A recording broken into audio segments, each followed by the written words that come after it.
Praise to the lord. ఈరోజు దేవుడు మనకిచ్చినటువంటి వాగ్దానం ఏంటంటే మత్తయి సువార్త 7వ అధ్యాయము 13వ వచనం. ఇరుకు ద్వారమున ప్రవేశించుడి, నాశనమునకు పోవు ద్వారము వెడల్పును, ఆ దారి విశాలమునై ఉన్నది. ఆమేన్. ఎవరైనా మొదట ఎంత బాగా కష్టపడతారో ఆ తర్వాత వారు ఒక ఉన్నతమైన జీవితాన్ని జీవిస్తారు. ఒక విషయాన్ని నేర్చుకునే, ఒక పనిని నేర్చుకునే విషయంలో మొదట చాలా కష్టముగా, చాలా బాధగా ఉంటుంది. కానీ దానిలో నిలబడి ఆ కష్టాన్ని తట్టుకొని ఆ బాధను భరించి ఎవరైతే దానిని నేర్చుకుంటారో ఆ తర్వాత వారి జీవితము మంచిగా జీవించే అవకాశము ఉంటుంది.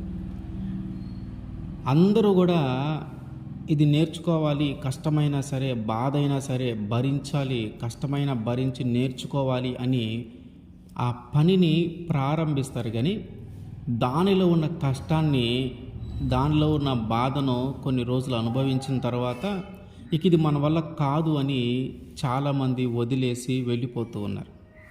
కొంతమంది అయితే అందులో ఉన్న బాధలు, అందులో ఉన్న కష్టాలను చూసి మొదలు పెట్టకుండా కూడా ఉంటూ ఉన్నారు. కానీ కొంతమంది మాత్రము ఎంత బాధైనను, ఎంత కష్టమైనను తట్టుకొని నిలబడి ఆ పనిని నేర్చుకొని వారి జీవితాన్ని బాగు చేసుకుంటూ ఉన్నారు. ఇరుకు ద్వారము కూడా కష్టముతో కూడుకున్నదే. ఎందుకంటే అది లోక సంబంధమైనది కాదు, అది పరలోక సంబంధమైనది. కానీ మనము జీవించటము ఈ లోకంలోనే జీవించాలి. కనుక ఈ లోకంలో జీవిస్తూ ఈ లోక మాలిన్యముని అంటుకొనకుండా మనము జీవించాలి. ఇది కష్టమైనదే.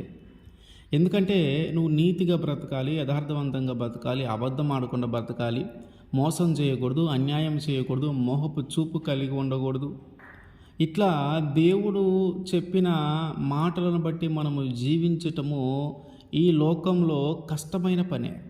చాలామంది మేము ఇదంతా చేయగలుగుతాం, మేము ఆయన మాటల ప్రకారం మేము జీవించగలుగుతాం అని మొదలుపెట్టి కొన్ని రోజులు గడిచాక అమ్మో ఈ మార్గంలో మేము నడవలేం, ఇంత నీతిగా, ఇంత నిజాయితీగా, ఇంత యథార్థంగా జీవించటం మా వల్ల కాదు, తప్పు చేయకుండా, పాపము చేయకుండా మరీ ఇంత నీతిగా ఉండటం మా వల్ల కాదు అని చాలామంది ఆ ద్వారములో ప్రవేశించలేక వెనక్కి వెళ్ళిపోతూ ఉన్నారు.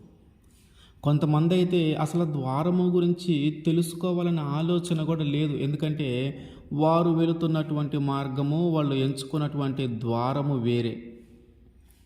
కొంతమంది మాత్రమే ఆ ఇరుకు ద్వారములో ప్రవేశించటానికి ఇష్టపడి ఈ లోకంలోనే జీవిస్తూ ఈ లోక మాలిన్యమును అంటుకోకుండా ఉండటానికి చాలా కష్టపడుతూ ఆ ఇరుకు ద్వారంలో ప్రవేశించగలుగుతూ ఉన్నారు.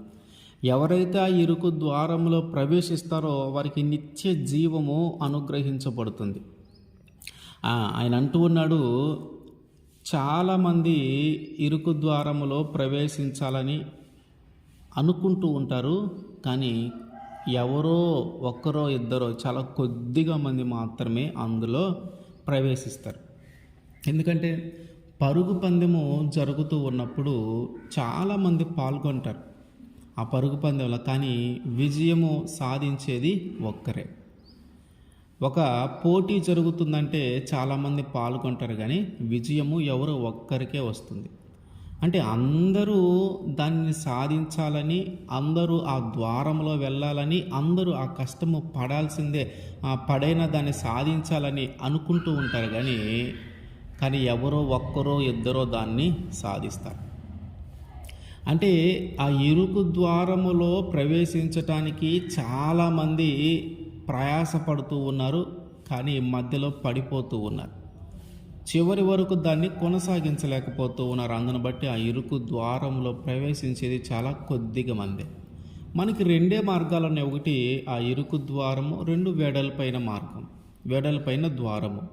ఈ వెడల్పైన ద్వారము నాశనానికి దారి తీస్తుంది. అంటే ఈ వెడల్పైన మార్గంలో నడిచేవారు ఎవరైతే ఉన్నారో వారు నిత్య నరకానికి అప్పగించబడతారు. ఈ వెడల్పైన మార్గములో ఎలాంటి కష్టము లేదు, ఎలాంటి బాధలు లేవు. సంతోషంగా, ఆనందంగా మన ఇష్టం వచ్చినట్టుగా జీవించవచ్చు. మనం అబద్ధములాడు, మోసము చెయ్యి, అన్యాయము చెయ్యి, నువ్వు ఎట్లాగైనా జీవించు. ఇట్లా దేవునికి వ్యతిరేకంగా, దేవునికి ఇష్టం లేని పనులు చేస్తూ, ఈ లోకంలో కూడా నీకంటూ ఒక చెడ్డ పేరు తెచ్చుకుంటూ పాపములో జీవిస్తూ ఉంటే నువ్వు ఇరుకు ద్వారమును ఎంచుకున్నటువంటి వ్యక్తివి కాకుండా ఆ వెడల్పైన ద్వారమును, ఆ వంకర కలిగిన ద్వారమును నువ్వు ఎంచుకున్నట్టు. ఈ వెడల్పైన మార్గము లేదా వెడల్పైన ద్వారము, ఈ వంకర మార్గంలో మనము నడుస్తూ ఉన్నప్పుడు అది మనల్ని ఎక్కడికి నడిపిస్తుందంటే మనల్ని మరణానికి, నరకానికి నడిపిస్తుంది. మనం అనుకుంటూ ఉంటాం మన ముందు ఉన్నటువంటి మార్గము చాలా మంచిది అని. మనము భావిస్తూ ఉంటాం ఇదే మంచిది, ఇదే సరైన దారి, ఇదే సరైన ద్వారము అని. కానీ ఈ లోక సంబంధమైన ఆలోచనలతో నువ్వు ఎంతగా చూసినా కూడా నీ ముందు కనిపించే మార్గం ఏది కూడా సరైనది కాదు. మనం అనుకుంటూ ఉంటున్నాం ఇదే సరైనదని, మనం అనుకుంటూ ఉన్నాం ఇదే మంచిదని, కానీ అది సరైనది కాదు, సరైన ద్వారము కాదు, సరైన మార్గము కాదు. అది లోక సంబంధమైన ఆలోచనలతో చూస్తూ ఉన్నాం కనుక అది మన కంటికి మంచిదానిలాగా కనిపిస్తుంది, సరైన మార్గంలాగా కనిపిస్తుంది. కానీ చివరికి మనల్ని అది ఎక్కడికి నడిపిస్తుంది అంటే మరణానికి నడిపిస్తుంది. కనుక యేసుక్రీస్తు వారు ఏమంటూ ఉన్నాడంటే, ఇరుకు ద్వారములో ప్రవేశించండి, వెడల్పైన మార్గంలో మీరు ప్రవేశించొద్దు. స్వేచ్ఛగా నీ ఇష్టానుసారంగా నీకు ఏది నచ్చితే అది చేసుకుంటూ వెళ్ళిపోతే అది నిన్ను పాపంలోనే నడిపిస్తుంది, పాపంలోనే పడేస్తుంది. దాని ద్వారా నీకు మరణము, దాని ద్వారా నీకు నరకము. దేవుని చిత్తముగా జీవిస్తూ, దేవుని మార్గంలో నడుస్తూ, నీతిగా, నిజాయితీగా, యథార్థవంతంగా జీవిస్తూ స్వేచ్ఛ ఉన్నను ఆ స్వేచ్ఛను కొంతవరకే మనం ఉపయోగించుకుంటూ, పాపము చేసే అవకాశం ఉన్నను పాపము చేయకుండా మనల్ని మనము భద్రపరుచుకుంటూ జాగ్రత్తగా జీవిస్తూ ఉంటే నువ్వు ఇరుకు ద్వారంలోకి నువ్వు ప్రవేశించగలుగుతావు. దాని ద్వారా నీకు నిత్య జీవం ఉంటుంది. దాని ద్వారా నువ్వు మరణం నుంచి తప్పించబడతావు. మన ముందు ఈ 2 మార్గాలు ఉన్నాయి. ఆయన ఏమంటూ ఉన్నాడంటే ఇరుకు ద్వారమును ఎంచుకోవాలి. మరి మనము ఇరుకు మార్గంలో ప్రవేశించటానికే మనము ఇష్టపడాలి. దాని ద్వారా మనము మరణమును జయించి నిత్య జీవాన్ని పొందుకుంటాం. మరణము జయించటము అంటే శరీర సంబంధమైనది కాదు, కానీ ఆత్మ సంబంధమైనది. ఆ ఆత్మ సంబంధమైన మరణము నుంచి తప్పించబడి నిత్య జీవములో మనము ప్రవేశిస్తాము. ఇరుకు మార్గములో మనము, ఇరుకు ద్వారంలో మనము ప్రవేశిస్తాం. చాలామంది ఆ ద్వారంలో, ఆయన యేసుక్రీస్తు వారే చెప్తూ ఉన్నాడు, చాలామంది ప్రయత్నం చేస్తారు కానీ ఎవరో ఒక్కరో ఇద్దరు మాత్రమే చేరగలుగుతారు. కనుక మనము ఇరుకు ద్వారములో ప్రవేశించటానికి మన ప్రయత్నం మనము చేయాలి.